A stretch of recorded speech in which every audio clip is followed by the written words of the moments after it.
queridos filonautas, gracias por ver nuestro sexto video. Hoy hablaremos de un personaje, nada más y nada menos que Lev Semyonovich Vygotsky. Vygotsky nació el 17 de noviembre de 1896 en Orsha, Rusia, lo que es actualmente Bielorrusia, en una familia próspera judía. Vygotsky se inscribe en medicina y luego en leyes en la Universidad de Moscú, terminando las dos carreras en 1917 y graduándose en 1918. Luego vuelve a Gomel con anhelos de enseñar psicología y literatura. Enseña lengua y literatura en la Escuela del Trabajo para los Obreros. Enseña psicología y lógica en el Instituto Pedagógico y estética e historia del arte en el Conservatorio. Dirige la sección teatral de un periódico y funda una revista literaria. En esta época es cuando se dedica a leer a Marx, Engels, Spinoza, Hegel, Freud, Paulus. En 1919 contrae tuberculosis y en 1920 es internada en un sanatorio. En 1924 se casa con Rosa, fallecida en 1979, de cuya unión nacerán dos hijos. En 1924, Vygotsky presenta al segundo Congreso de Psiconeurología en Leningrado un ensayo sobre los métodos filosóficos y reflexológicos, tema que profundizó en su obra La conciencia como problema de la psicología del comportamiento. Esas investigaciones tuvieron un alto impacto en Kornilov, quien era el director del Instituto de Psicología de la Universidad de Moscú. Posteriormente, Vygotsky trabajó allí junto con Luria y Leontief, quienes eran un poco más jóvenes que él, pero que también tuvieron reconocimiento a nivel mundial. Ellos buscaban reformular la teoría psicológica, inventando estrategias que permitieran luchar en contra del analfabetismo y la defectología que se le atribuía a los niños que eran anormales o difíciles, dentro de los cuales también estaban incluidos los niños que eran zurdos. En la primavera de 1934, Vygotsky es hospitalizado y desde su cama dicta el último capítulo del Pensamiento y Lenguaje, que es publicado poco después de su muerte, la cual ocurre entre la noche del 10 y la madrugada del 11 de junio de 1934. Vygotsky es considerado como el Mozart de la psicología, ya que es el autor de una de las teorías más comprometedoras de la misma área. El sistema psicológico de él se basa en una teoría del desarrollo mental ontogenético, que constituye una teoría histórica del desarrollo individual llevándolo a la concepción genética de un fenómeno genético. Entonces, tal parece ser que las épocas históricas de cambios revolucionarios agudizan la sensibilidad del pensamiento humano y la predispone hacia todo lo que atañe a la génesis, la transformación, la dinámica, el devenir y la evolución. Su bibliografía contempla 180 títulos, de los cuales 80 no fueron publicados. Bueno, sus ideas presentan un rol muy importante en la reflexión teórica en la psicología y en la pedagogía. Ahora bien, su obra, por así decirlo, más grande, más relevante e importante fue Pensamiento y Lenguaje, publicada en 1934. Por otro lado, en su trabajo va a contemplar diversos temas a lo largo de su vida, entre los cuales está filosofía de la ciencia, psicología del arte, también la relación entre el aprendizaje y el desarrollo humano, y la relación entre el pensamiento y el lenguaje, entre otros. Vygotsky señala que la inteligencia se desarrolla gracias a herramientas e instrumentos de la psicología que el niño encuentra en su entorno. Considera el lenguaje como la más importante de estas herramientas. De esta manera, la actividad práctica en que se involucra el niño sería interiorizada en actividades mentales cada vez más complejas gracias a las palabras, fuente de formación conceptual. La influencia de dichas herramientas influye directamente en el nivel de pensamiento abstracto que el niño pueda alcanzar. En esta obra, él reconoce la profunda relación que tiene el lenguaje oral y el desarrollo de los conceptos mentales. Estas dos están totalmente ligadas, y aunque tengan raíces genéticamente distintas, hay un momento crucial en la vida en el que estas dos se entrecruzan y conforman un nuevo comportamiento, que es un pensamiento verbal, en el que hay como un proceso de interiorización, un habla interior, en el que yo empiezo a forjar mis ideas y mis conocimientos que me han infundido otras personas con más experiencia, y un lenguaje racional, donde yo ya tengo mis ideas, mis conocimientos estructurados, concretos, definidos, y los doy a conocer de una forma argumentativa y coherente. El enfoque sociocultural de Vygotsky.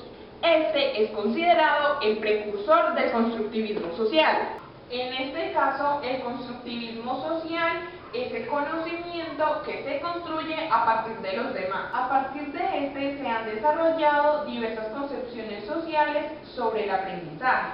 Lo fundamental del enfoque de Vygotsky es considerar al individuo como el resultado del proceso histórico y social donde el lenguaje juega un papel fundamental. En él encontramos 5 conceptos fundamentales que son funciones mentales, habilidades psicológicas, zona de desarrollo próximo, herramientas psicológicas y la mediación. Para Vygotsky existen 2 tipos de funciones mentales, que son las inferiores o elementales y las superiores. Por un lado están las funciones mentales inferiores o elementales, que son aquellas con las que nacemos y se determinan genéticamente. Un ejemplo de eso está como la atención y la memoria. Por el otro lado están las funciones mentales superiores, que son aquellas que se determinan y se llevan a cabo según nuestra interacción social. Un ejemplo de eso puede ser el lenguaje escrito o los conocimientos científicos. Habilidades psicológicas. Para Vygotsky, las funciones mentales superiores se desarrollan y aparecen en 2 momentos. En un primer momento, se manifiestan en el ámbito social. Social tanto como sea la atención, la memoria y la formulación de conceptos. El segundo momento es cuando se vuelven un ámbito individual, que ahí es donde se transforman en la propiedad del individuo. El nivel de desarrollo y aprendizaje que el individuo obtenga con la ayuda de los demás va a ser muchísimo mayor al nivel de aprendizaje que el individuo obtenga por sí solo. Para Vygotsky, la zona de desarrollo próximo es la distancia entre la zona real de desarrollo del niño, es decir, la capacidad que tiene el niño para resolver problemas por sí solo, y la zona de desarrollo que puede llegar a alcanzar con la ayuda de los demás. En conclusión, para Vygotsky, o como Vygotsky define la zona de desarrollo, es como la etapa de máxima potencialidad de aprendizaje del niño.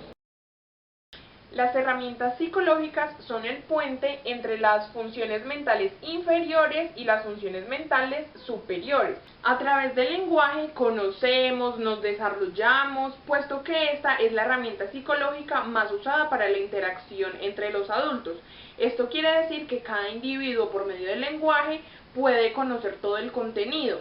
Entonces, todos necesitamos llevar un proceso de aprendizaje para poder conocer qué es lo que se dice, para poder conocer la realidad y transmitirla a otros. Mediación.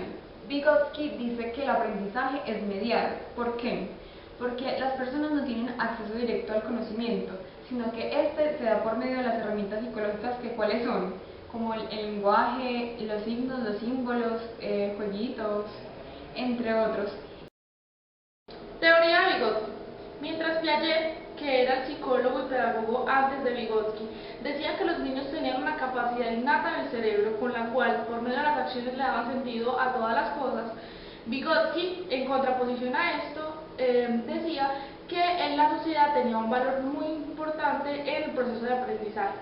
Las interacciones que favorecen el desarrollo incluyen la activa participación de un adulto o de una persona más experimentada, porque éste podría darle pistas o ayudas al niño para que haga aquello que de entrada no podría hacer solo. La zona del desarrollo próximo consta del andamiaje o scaffolding, que implica ofrecer un apoyo adecuado de guía a los niños en función de su edad y su experiencia. La teoría de Vygotsky se demuestra en aquellas aulas donde se favorece la interacción social, donde los profesores hablan con los niños y utilizan el lenguaje para expresar aquello que aprenden, donde se anima a los niños para que expresen oralmente y por escrito en aquellas clases donde se favorece y se valora el diálogo entre los miembros del grupo. Otros temas que trata Vygotsky son la relación del pensamiento y el lenguaje, la psicología del juego y la psicología del arte. Relación entre el pensamiento y el lenguaje.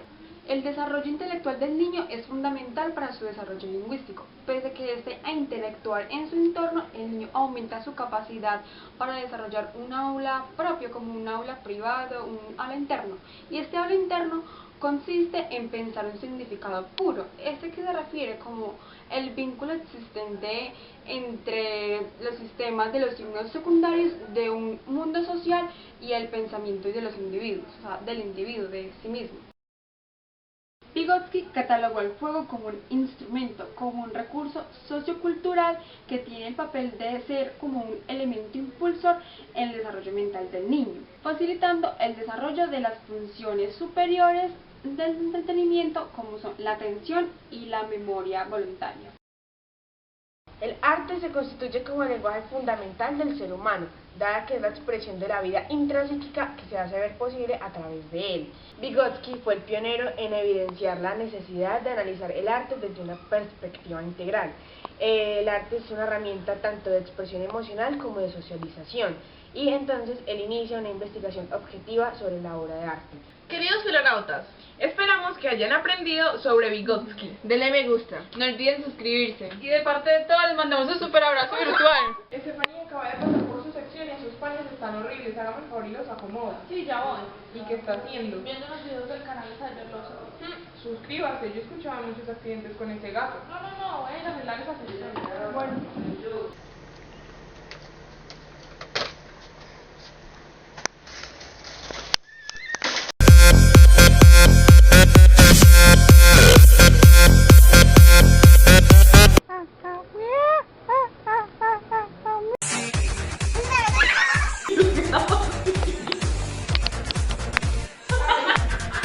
Vygotsky es hospitalizado.